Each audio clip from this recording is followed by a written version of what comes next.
Alright, let's start this episode. What's up everyone, it's Canon here. I always wanted to do that, just kidding, he's a great guy. What's up everyone, it's Aesthetic Tech Guy here, and let's get this video started. I don't have any intro right now, so why don't we roll this beautiful time lapse right now.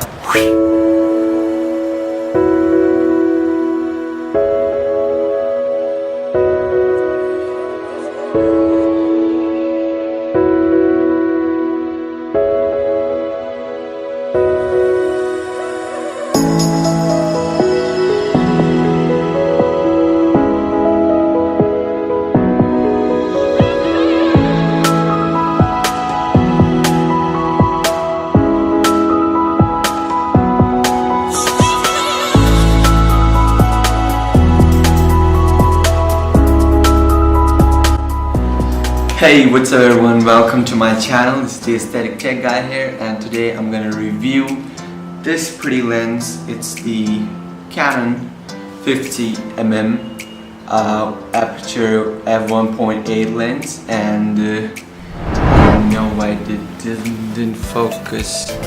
See this lens? Yes, so we're gonna review this lens today. It's a really good beginner lens, and even for some kind of amateur and pro stuff.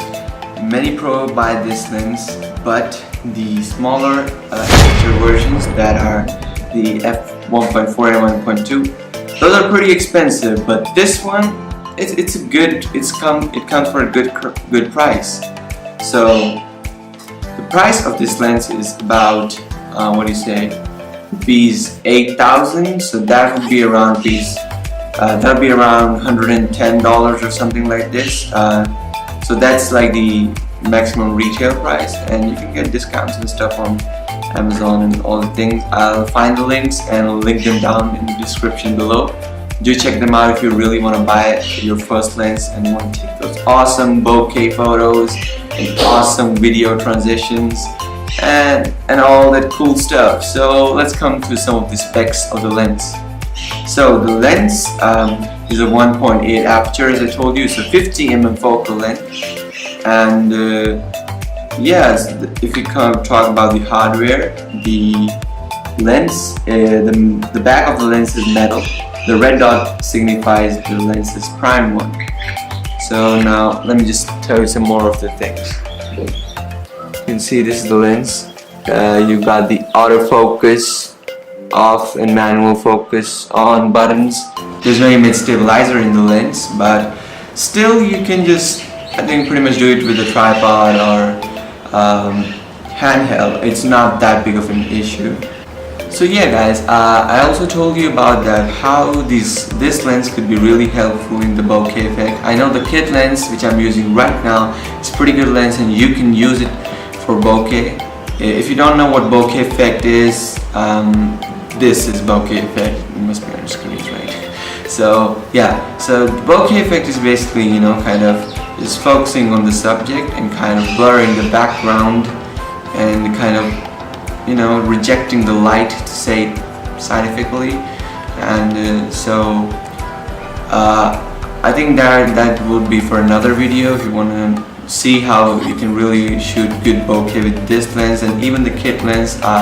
I can make a video about it. You can tell me in the comments below. So anyway, okay, I'm gonna roll some shots now. So this one was shot with the kit lens I'm using right now, and as you can see, I can get a pretty decent bokeh with it. But the thing is that there's too much light here, so but my aperture won't go below 5 or 4 point something. But with this 50mm lens, the aperture goes 1.8, and that's really good.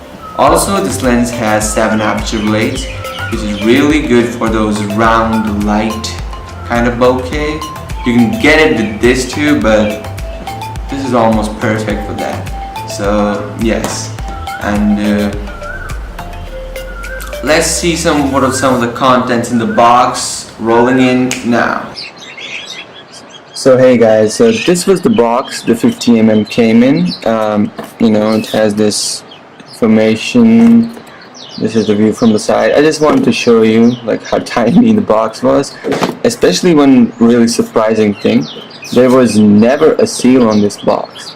I don't know if I was fooled by the shopkeeper or something, but he even showed me the lens that was almost like $2,000 or like 1.5 lakh and 60,000 rupees ones, and they didn't have any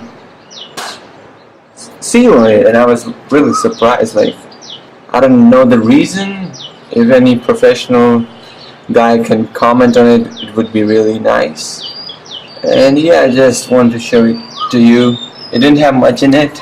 If you want to see the contents, there was just some regulatory information. The lens was in this stuff, and in this cup thing you can see.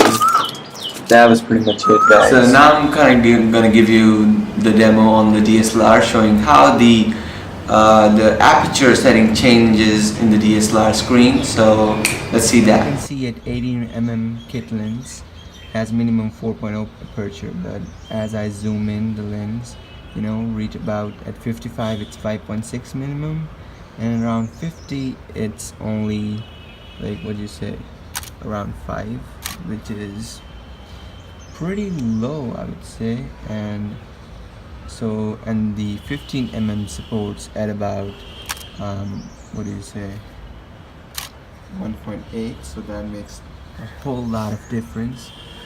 Let's check it out. I'm gonna put that in and see how much that is. It's gonna be 1.8, but for your guys' satisfaction. So yeah, now you can see that we can lower the aperture up to 1.8 and pull it up to 22, but since it's a fixed focal length, there's no variable aperture. It's only 50mm. So one more important key point I want to tell you, the prime lenses actually are installed a little bit different than the kit lenses.